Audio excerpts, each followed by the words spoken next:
Hello students, welcome to success dot com. आप सभी लोग कैसे हैं और अपनी तैयारी को बेहतर तरीके से कर रहे हैं ना।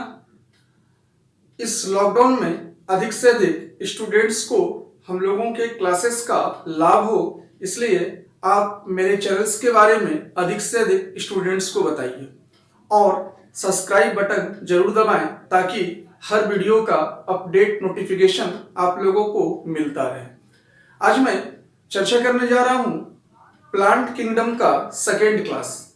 हमने लास्ट वीडियो जो हमने कल रखा था, कल के क्लास में हमने पाया था कि प्लांट किंगडम जो है वो दो हिस्सों में बांटा गया था, जिनमें एक हिस्सा को हम लोगों ने कहा था कि पादप शरीर बिना विभेदन किए, that means plant body without discrimination, और दूसरा हमने पाया था कि पादप जगत विभेदन के साथ कौन कौन सा होता है, जिसमें हमने देखा था बिना विभेदन वाला जो प्लांट था वो प्लांट का वर्ग था थाइलोफाइटा, जिसमें शैवाल और लाइकेन को हमने समझा। इसके बाद हमने बिना पादप जगत विभेदन में हमने देखा था कि कुछ पौधे ऐसे होते हैं जो non vascular tissues, that means संवहन उत्तक नहीं कर पाते हैं, जिनमें हमने पाया था ब्रायोफाइटा को, और हमने ब्रायोफाइटा को क्लियर किया था। फिर हमने पाया था संवहन उत्तक, दैट मीन्स वैसे पौधे जो वेस्कुलर टिश्यूज कर पाते हैं, उसमें एक हिस्सा हमने देखा था बीज रहित वाला और दूसरा हमने देखा था बीज उत्पादित करने वाला। जिस बीज रहित में हमने देखा था टेरिडोफाइटा को, और आज हम चर्चा करने जा रहे हैं बीज उत्पादित करने वाले पौधे। स्टूडेंट्स, बीज उत्पादित करने वाले पौधे को हम लोग दो श्रेणी में रखते हैं। इसको दो पार्ट में बीज उत्पादित करने वाले को रखा जाता है, जिसमें एक हम लोगों का कहलाता है जिम्नोस्पर्म और दूसरा हम लोगों का कहलाता है एंजियोस्पर्म। मैं फिर से रिपीट कर रहा हूं, बीज उत्पादित करने वाले पौधों में दो हिस्सा बनाया गया है, जिसमें एक हिस्सा को हम लोग कह रहे हैं जिम्नोस्पर्म। एक हिस्सा के लिए हम लोग जो वर्ड इस्तेमाल करते हैं वो कहलाता है जिम्नोस्पर्म, ठीक है, और दूसरा हिस्सा जो है वो कहलाता है एंजियोस्पर्म।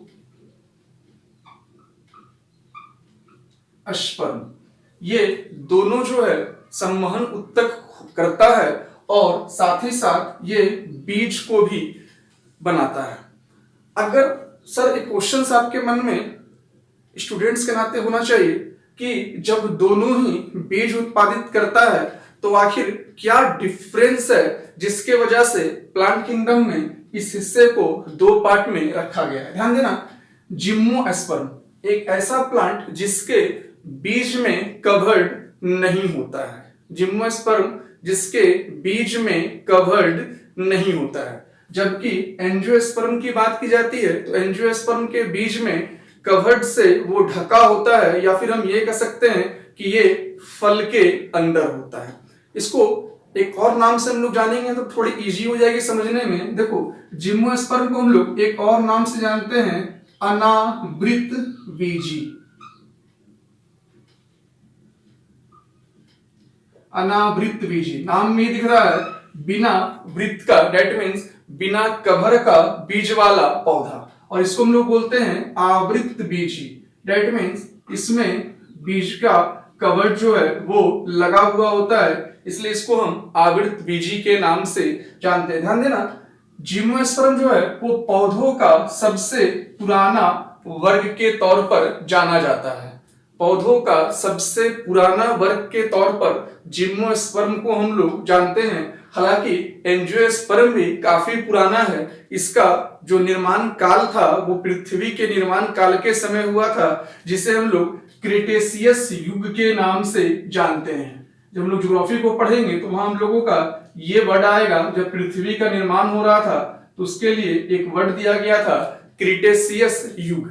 इस निर्माण के दौरान एंजियोस्पर्म का निर्माण हुआ था, ठीक है।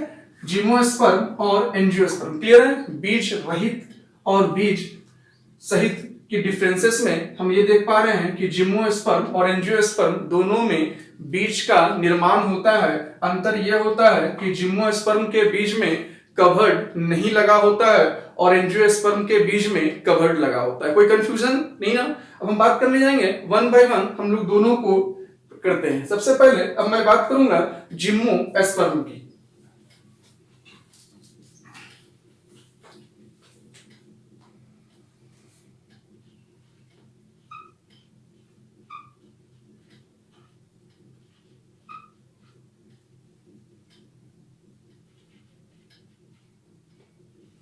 जिम्नोस्पर्म वर्ग, अभी तुरंत हमने कहा कि ये पौधों का सबसे पुराना वर्ग है। कहा जाता है इसका निर्माण जो है वो पृथ्वी के निर्माण के समय ही हुआ था, और इसमें कई ऐसे पौधे हैं जो पृथ्वी के निर्माण के समय होने के बाद ये विलुप्त हो चुके हैं। कई ऐसे पौधे हैं, हम ये कह सकते हैं कि ये पौधों का पुराना वर्ग है। पौधों का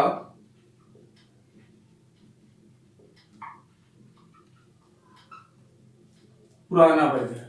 कई पौधे जो विलुप्त हो चुके हैं, दैट मीन्स पृथ्वी पर में दब चुके हैं, और वो कई ऐसे पौधे हैं जिनसे कहा जा सकता है जीवाश्म का निर्माण हुआ।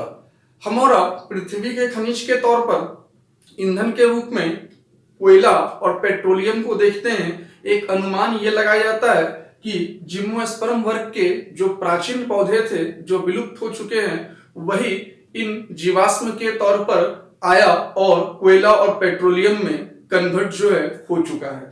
कहा जा सकता है इस वर्ग में पूरी तरीके से इस वर्ग का सबसे ऊंचा पौधा की बात की जाए तो विश्व का सबसे ऊंचा पौधा के तौर पर इस वर्ग का सबसे ऊंचा पौधा वर्ग का लंबा पौधा, ध्यान रखना कई बार ये क्वेश्चन आता है जिम्नोस्पर्म वर्ग का लंबा पौधा। याद रखिएगा इस वर्ग का जो लंबा पौधा है उसको हम लोग सिकोया के नाम से जानते हैं, जिसकी लंबाई 120 मीटर ऊंची है। ठीक है, इस वर्ग का सबसे लंबा पौधा सिकोया है। ये एग्जामिनेशन हॉल में कई बार पूछा जा चुका है, एकदम याद रखना। वर्ग का सबसे लंबा पौधा दैट मींस जिम्नोस्पर्म वर्ग का सबसे लंबा पौधा कौन हो गया? सिकोया, जिसकी लंबाई जो है वो 120 मीटर की होती है। इसे एक और नाम से जानते हैं हम लोग, क्योंकि ये पौधा ज्यादातर जो है वो पाया जाता है कैलिफोर्निया में, इसलिए इस सिकोया को एक और नाम से जाना जाता है जो कहलाता है कोस्ट रेडवुड ऑफ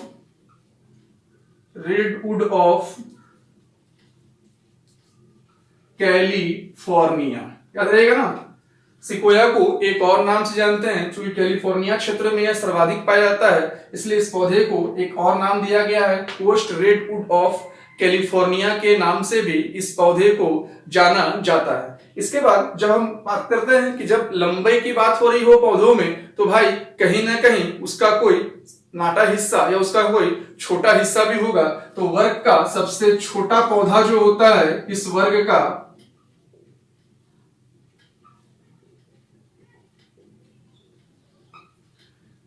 का सबसे छोटे पौधे को हम लोग बोलते हैं जेमिया पिग्मया। क्या बोलते हैं? जेमिया पिग्मया के नाम से जाना जाता है। याद रखिएगा वर्ग का सबसे लंबा पौधा कौन हो गया? सिकोया, और इस वर्ग का सबसे छोटा पौधा कौन हो गया? जेमिया पिग्मया। स्टूडेंट्स, जैसे हम यहां पर अगर हम जब लंबे की बात हुई थी तो हमारे मन में क्वेश्चन था कितना लंबा, तो मैंने आपको बताया 120 मीटर। उसी प्रकार जब हम बात कर रहे हो कि जेमिया पिग्मया सबसे छोटा पौधा है, तो हमारे मन में फिर से क्वेश्चन उठना चाहिए कितना छोटा या कितना हाइट है। याद रखिएगा इसकी ऊंचाई जो है वो 25 सेंटीमीटर के लगभग में होती है। ठीक है, अब मैं बात करने जा रहा हूं इसके अलावा इनके क्लासिफिकेशन का और इनमें क्या क्या इंपॉर्टेंस है इस वर्ग के पौधे का। ठीक है,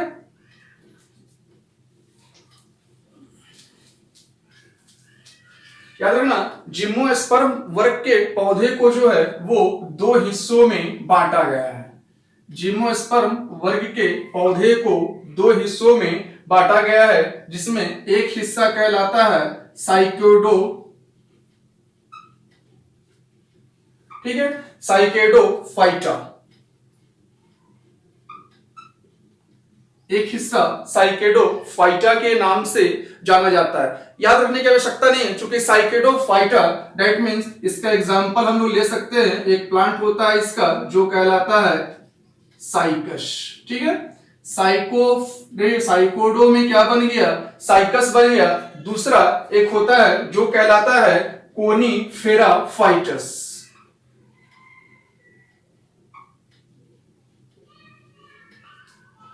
ठीक है, कोनीफेरा फाइटर, इसमें उदाहरण के तौर पर हम लोग पाइनस नामक पौधे को देखते हैं। एग्जाम्पल में हम लोग पाइनस को जानते हैं और ये दोनों हिस्से में ये बढ़ जाता है। कहा जाता है साइकस जो है वो पूरी तरीके से एक ऐसा वर्ड है जिसका उपयोग हम लोग भोजन के रूप में भी करते हैं। आइए अब चर्चा करते हैं इन जिम्नोस्पर्म वर्ग के आर्थिक महत्व। स्टूडेंट्स, आर्थिक महत्व इकोनॉमिक बेनिफिट से जिम्नोस्पर्म से कई क्वेश्चंस एग्जामिनेशन हॉल में लगातार आता रहता है, इसलिए इसको अच्छे से समझना। ठीक है, अब मैं बात करूंगा इसके आर्थिक महत्व का। जिम्नोस्पर्म वर्ग का इकोनॉमी इंपॉर्टेंस क्या होता है।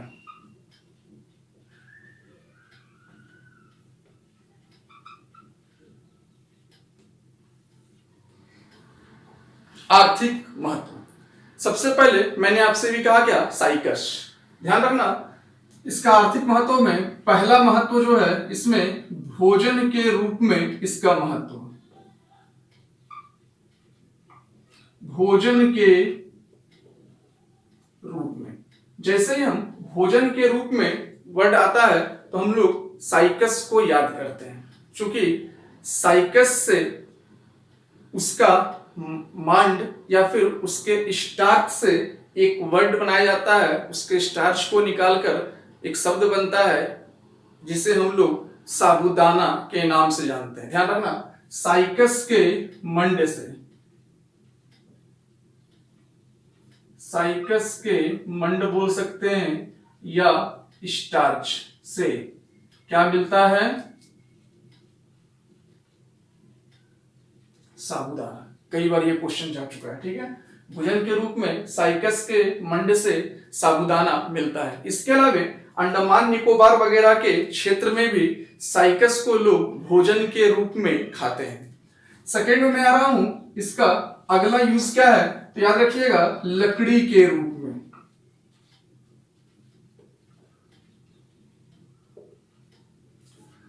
लकड़ी के रूप में इसका एक पौधा होता है जो कहलाता है चीड़, या इंग्लिश में बोलते हैं पाइन। क्या बोलते हैं, चीड़, या इंग्लिश में क्या बोलते हैं, पाइन। ठीक है, इस चीड़ या पाइन नामक जो पौधा होता है ये हल्की लकड़ी होती है, इसलिए इसका इस्तेमाल पैकिंग के डब्बों के रूप में, पैकिंग डब्बा, पैकिंग डब्बा के रूप में किया जाता है। साथ ही साथ फर्नीचर वगैरह बनाने में भी इसका इस्तेमाल हम लोग करते हैं, फर्नीचर के रूप में भी इसका इस्तेमाल किया जाता है। तीसरा होता है इसका उपयोग जो कहलाता है वाष्पीय तेल। क्या कहलाता है, वाष्पीय तेल। कई बार इस वाष्पीय तेल से क्वेश्चंस आता है, अक्सर देखा जाता है तारपीन का तेल किससे प्राप्त होता है। ध्यान रखना, कई बार ये क्वेश्चंस एग्जाम में आते रहता है, तारपीन का तेल किससे प्राप्त होता है। याद रखिएगा, यहां पर वाष्पीय तेल में ही मैं चर्चा कर रहा हूं तारपीन का तेल का, और ये तारपीन का तेल जो है वो चीड़, दैट मीन्स पाइन से प्राप्त होता है। किससे प्राप्त होता है, पाइन से प्राप्त होता है। अभी मैंने चीड़ पे चर्चा किया था, हल्की लकड़ी है जो पूरी तरीके से पैकिंग डब्बे और फर्नीचर के रूप में इस्तेमाल किया जाता है, और यही तारपीन का तेल के लिए भी चीड़ जो है वो इस्तेमाल किया जाता है। इस पर मैं बात करूंगा अगला जो होता है चमड़ा बनाना और स्याही बनाने में। चमड़ा और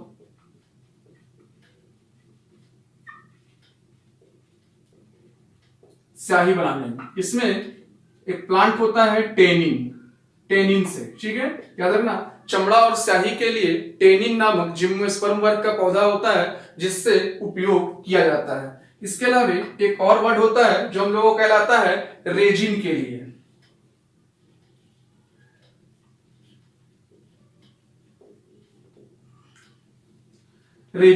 रेजिन जो नामक पौधा होता है उससे पूरी तरीके से हम लोगों के लिए एक वर्ड पॉलिश करना, प्लास्टिक बनाना, इन तमाम चीजों में इसका इस्तेमाल किया जाता है। किसमें किसमें? पॉलिश के लिए, प्लास्टिक के लिए, ठीक है, इन जगहों पर रेजिन का इस्तेमाल जो है वो किया जाता है। इसके अलावा मेडिसिन में भी एक बीमारी होती है, हम लोग खांसी या दम्मा जैसा वर्ड इस्तेमाल करते हैं। इस दम्मा में जिम्नोस्पर्म वर्ग का एक पौधा होता है इनफेंड्रा, ठीक है, जिम्नोस्पर्म वर्ग का एक पौधा होता है, क्या कहलाता है? इनफेंड्रा, ठीक है। इनफेंड्रा नामक पौधे से इसका एक एल्काइड निकाला जाता है जो कहलाता है इनफेंड्रिन। इनफेंड्रिन कहलाता है। ध्यान रखना, कई बार ये क्वेश्चन आ चुका है एग्जाम में, इनफेंड्रिन एल्काइड। इनफेंड्रिन एल्काइड होता है जो दम्मा पेशेंट के दवा में इस्तेमाल किया जाता है। दम्मा के लिए दवा बनता है। इसके अलावा कागज निर्माण में भी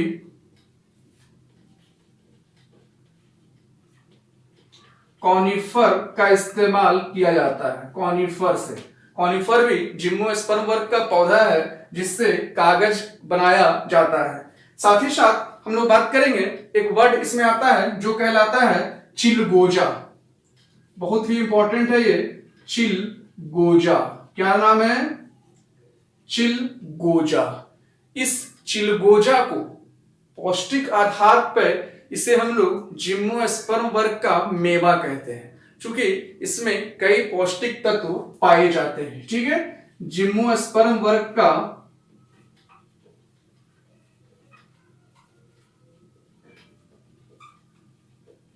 मेवा के नाम से जाना जाता है। स्टूडेंट्स, हम बात कर रहे हैं जिम्नोस्पर्म वर्ग का क्या क्या इंपॉर्टेंस है इकोनॉमी सेक्टर्स में। हमने देखा कि भाई ये किस तरह का पौधा है, बीज है लेकिन बीज का कवर नहीं होता है। हम ये कह पाते हैं कि इसके बीज नग्न अवस्था में होते हैं, ठीक है।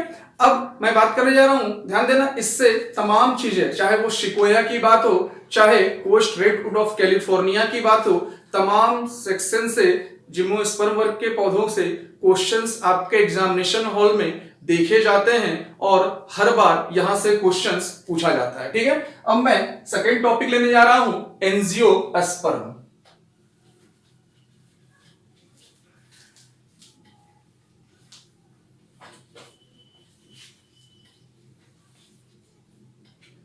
याद रखना, एंजियोस्पर्म।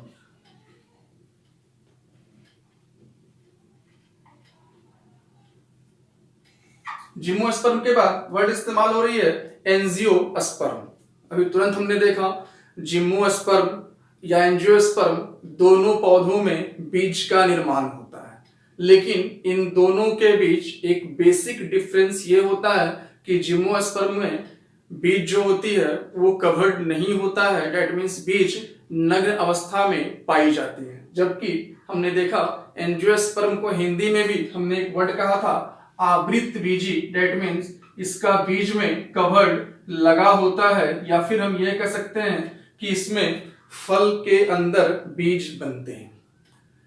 अब जैसे ही हम इस शब्द का इस्तेमाल किए कि भाई कवर के अंदर बीज होता है, ध्यान रखना, कवर के अंदर जब बीज होता है तो इसका एक वर्ड हम लोग अपने समाज में भी देख पाते हैं कि कुछ पौधों के जब बीज का कवर्ड, डेट मीन्स हम छिलका कहें, उसको जब हम कवर्ड को अलग करते हैं तो किसी बीज में हमें दिखता है कि अंदर से 2 दाना निकल रहा है, और कुछ जगहों पर दिखता है कि जैसे ही इस कवर्ड को हटाते हैं तो 1 दाना निकल रहा है, जिसके लिए हम लोग यहाँ पे वर्ड इस्तेमाल कर लेंगे 2 दाना निकलने वाले के लिए हिंदी में हम लोग बोलते हैं द्विबीजपत्री। क्या बोलते हैं हम लोग हिंदी में? द्विबीजपत्री।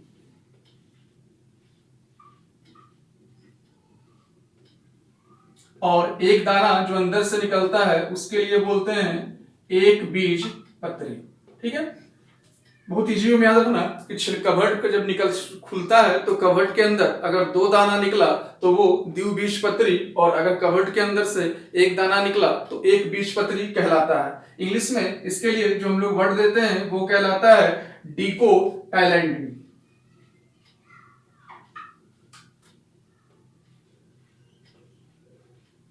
ठीक है, डिकोटाइलेडोन, और इसके लिए कहलाता है मोनोसाइटोन।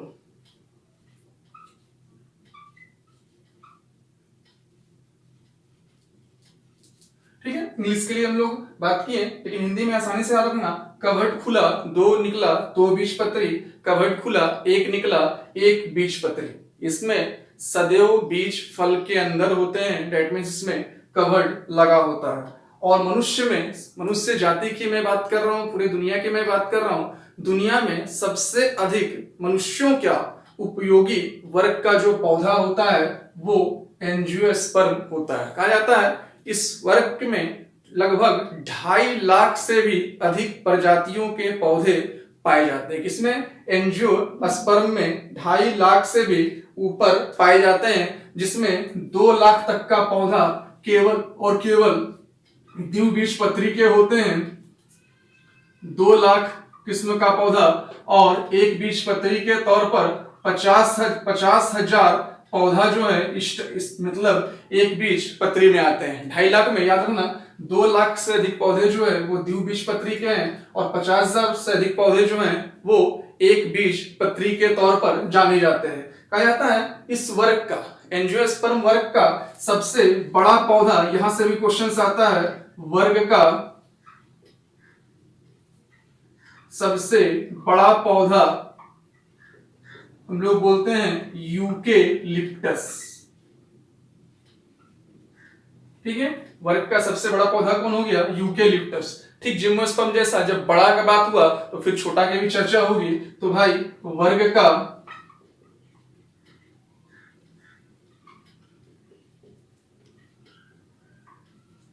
सबसे छोटा पौधा के तौर पर जाना जाता है इसमें लैम्बना।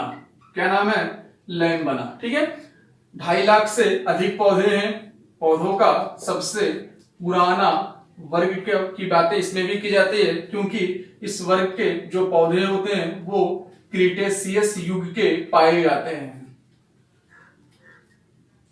ऑटोमेटिकली भाई फेमस तो होगा ही, चूंकि पृथ्वी के निर्माण के समय ही ये हुआ। और मनुष्य में सबसे अधिक मनुष्य के लिए महत्वपूर्ण वर्ग जाना जाता है।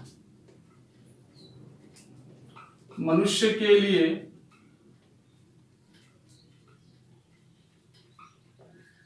महत्वपूर्ण पौधा, ठीक है, महत्वपूर्ण पौधा वर्ग के रूप में इसको हम लोग जानते हैं द्विबीजपत्री और एक बीजपत्री के तौर पर। आइए अब चर्चा करते हैं 1 बाय 1 कि भाई द्विबीजपत्री में कौन कौन से पौधे आते हैं और किस किस कुल के होते हैं, और एक बीजपत्री में कौन कौन से पौधे आते हैं और किस कुल के होते हैं। सबसे पहला टॉपिक मैं लेने जा रहा हूं द्विबीजपत्री का।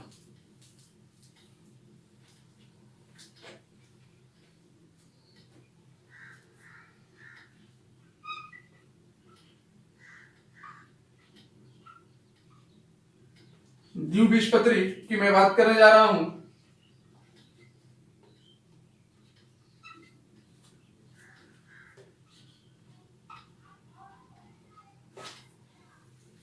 ठीक है, द्विबीजपत्री में इसे मैं हिस्सों में बांट देता हूं, जिसमें सबसे पहला वर्ड में लिखता हूं कुल, और उसके बाद मैं लिखता हूं पौधा।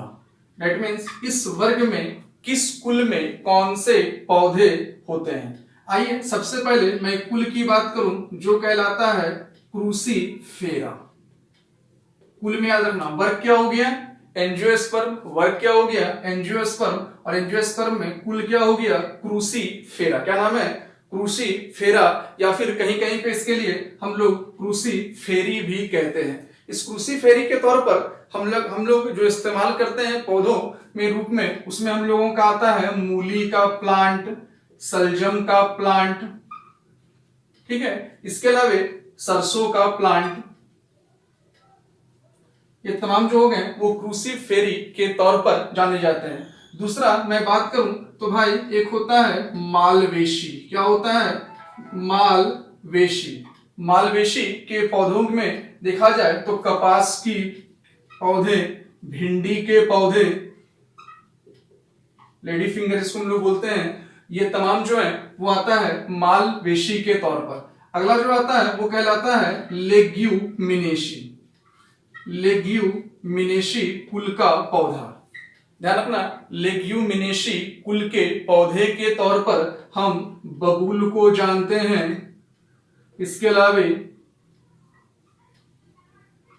छुई मुई जैसे पौधे जो होते हैं ये आते हैं, और भी कई चीजें जैसे कत्था का पौधा, इमली का पौधा, दलहनी फसल। चूंकि कई बार दलहनी फसल से भी क्वेश्चन जो है वो देखा गया है। दलहनी पौधा, इमली, ये तमाम चीजें जो है वो लेग्यूमिनेशी के तौर पर आते हैं। अशोक का पौधा, तमाम चीजें।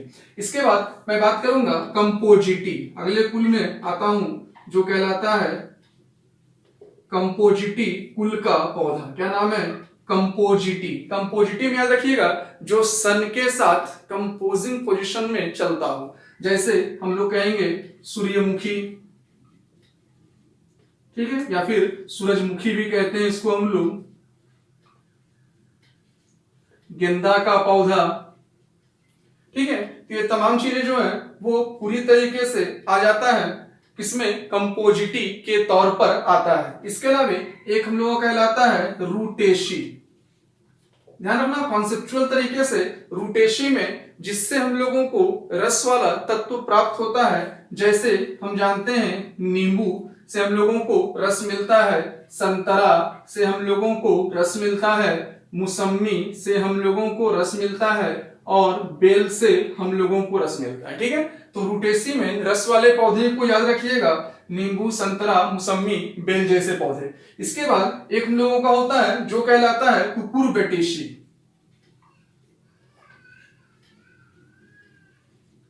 कुकुरबिटेसी के तौर पर जाना जाता है वो तरबूज, खरबूज, ककड़ी, ये तमाम चीजें आती हैं।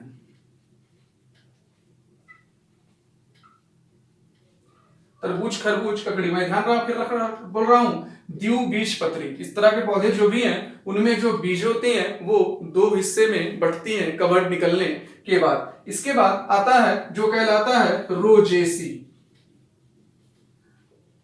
नाम में दिमाग रखना, रोज जैसा, दैट मीन्स जो रोज के तरह दिखे तो हम लोग बोल सकते हैं स्ट्रॉबेरी होगा, strawberry, save, gulab, that means जो लाल जैसा हम लोगों को दिखाई दे। ठीक है, इसके बाद अगला आता है जो कहलाता है मिर्टेसी। क्या नाम है? मिर्टेसी। इसमें अमरूद, यूकेलिप्टस, जो मैंने कहा था अभी कि द्विबीजपत्री का सबसे लंबा पौधा जाना जाता है। ठीक है, अमरूद हो गया।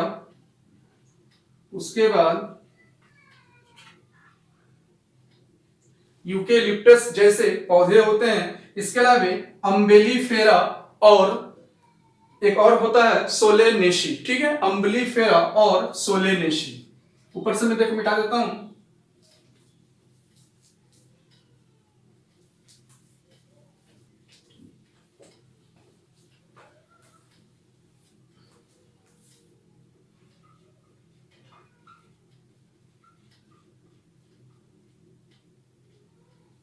अम्बेलीफेरा और सोलेनेसी। स्टूडेंट्स, अम्बेलीफेरा के तौर पर धनिया, जीरा, सौंफ जैसे जाने जाते हैं। धनिया, जीरा, सौंफ और गाजर जैसे जो पौधे हैं वो अम्बेलीफेरा वर्ग में कुल के तौर पर जाने जाते हैं। सोलेनेशी में मैं बात करूं तो आलू की बात की जाती है, मिर्च की बात की जाती है, टमाटर की बात की जाती है। ठीक है, इसके अलावा कुछ चीजें जैसे धतूरा हो गया। ठीक है, इन तमाम जो सेक्शंस है वो सोलेनेशी के तौर पर आता है। अब तक हमने देखा कि एक बीजपत्री और द्विबीजपत्री में, इस वर्ग में द्विबीजपत्री सेक्शंस को हम लोगों ने देखा। अब मैं बात करने जा रहा हूं एक बीजपत्री पौधों की। किस कुल का? एंजियोस्पर्म का। एक बीजपत्री का मतलब क्या हो गया कि सर इसमें से जब इसके कवट को निकाला जाएगा तो इसके अंदर दाना कितना निकलेगा? केवल एक निकलेगा। द्विबीजपत्री में क्या था, जब कवट को निकाला जाएगा तो दाना कितना निकलेगा? 2 निकलेगा। ठीक है, अब मैं बात करूंगा एक बीजपत्री के तौर पर।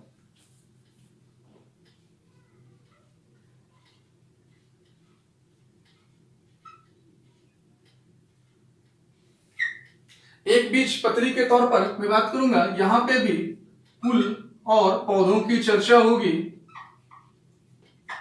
इसमें फूल में सबसे पहले मैं बात कर लूं लिलिएसी। क्या नाम रखा मैंने? लिलिएसी। क्या नाम है? लिलिएसी। बहुत आसानी से याद रखना, ला से लिलिएसी, ला से लहसुन, ला से लिलिएसी और ला से लहसुन। और लहसुन के साथ तो प्याज कॉमन वर्ड है, भयानक जोड़ी है, क्योंकि हम लोग जब बोलते भी हैं तो बोलते हैं लहसुन प्याज खाना है। ठीक है, लहसुन प्याज नहीं खाना है, तो जोड़ीदार बना हुआ है भाई, लहसुन और प्याज। तो लिलिएसी के साथ अपने आप जब लहसुन आएगा तो इसके साथ एक और वर्ड आ जाएगा जो कहलाएगा क्या? प्याज। ठीक है, लहसुन के साथ क्या आ गया? प्याज जो है वो आ जाता है। इसके अलावा हम लोग बात करेंगे अगला जो कहलाता है म्यूजेसी। ठीक है, म्यूजेसी वर्ग में कुल में जो पौधा आता है उसका नाम केला है। इसके बाद एक आता है पालमी। पालमी याद रखिएगा, ये ज्यादातर खारा पानी के क्षेत्रों में पाया जाता है। तो खारे पानी के क्षेत्रों में हम जानते हैं सुपारी का फसल हम लोगों को पता है। इसके अलावा नारियल का फसल, खजूर का फसल, ये तमाम चीजें जो हैं वो पालमी के हिस्से में आता है। इसके बाद ग्रेमिनी। स्टूडेंट्स कई बार ग्रेमिनी से क्वेश्चंस आता रहता है कि ग्रेमिनी जो है वो किस कुल का पौधा है। ग्रेमिनी में याद रखना, ग्रेमिनी का कुल जो है उसमें वर्ग कौन सा हो गया? एंजियोस्पर्म। और इसमें जितने भी घास वाले होते हैं, जिसमें खुद मैं घास वर्ड इस्तेमाल कर लूं, गेहूं बोल दूं, जौ बोल दूं, धान बोल दूं, ठीक है, इसके अलावा गन्ना बोला जाए, ज्वार बोला जाए, तो ये तमाम जो पौधे होते हैं ये पूरी तरीके से किसके अंतर्गत आते हैं? ग्रेमिनी के अंतर्गत आते हैं। जो घास वर्ग में जो पौधे आते हैं वो ग्रेमिनी के अंतर्गत आते हैं, चाहे वो घास हो, गेहूं हो, जौ हो, धान हो, गन्ना हो, ज्वार हो, या इनके जैसे और भी कई पौधे, जैसे बाजरा बोला जाता है। ठीक है, इस तरह के कई पौधे जो हैं जो घास जैसे होते हैं वो ग्रेमिनी कुल में आता है। और वर्ग कौन सा हो गया? एंजियोस्पर्म हो गया। स्टूडेंट्स प्लांट किंगडम का आज हमने सेकेंड सेक्शंस को बनाया, जिसमें हम लोगों ने बीज का निर्माण करने वाले पौधों पर चर्चा किया। बीज के निर्माण करने वाले पौधों में हमने पाया कि भाई 2 तरह के पौधे जो संवहन उत्तक को करते हैं और साथ ही साथ बीज का निर्माण भी करते हैं, जिनमें हमने जिम्नोस्पर्म और एंजियोस्पर्म को देखा। नेक्स्ट वीडियो हम लोगों का इसके बाद का रहेगा, और आप सभी लोग सब्सक्राइब करें चैनल्स को, ताकि आपका नोटिफिकेशन हर एक वीडियो में आप लोगों को मिलता रहे। धन्यवाद दोस्तों।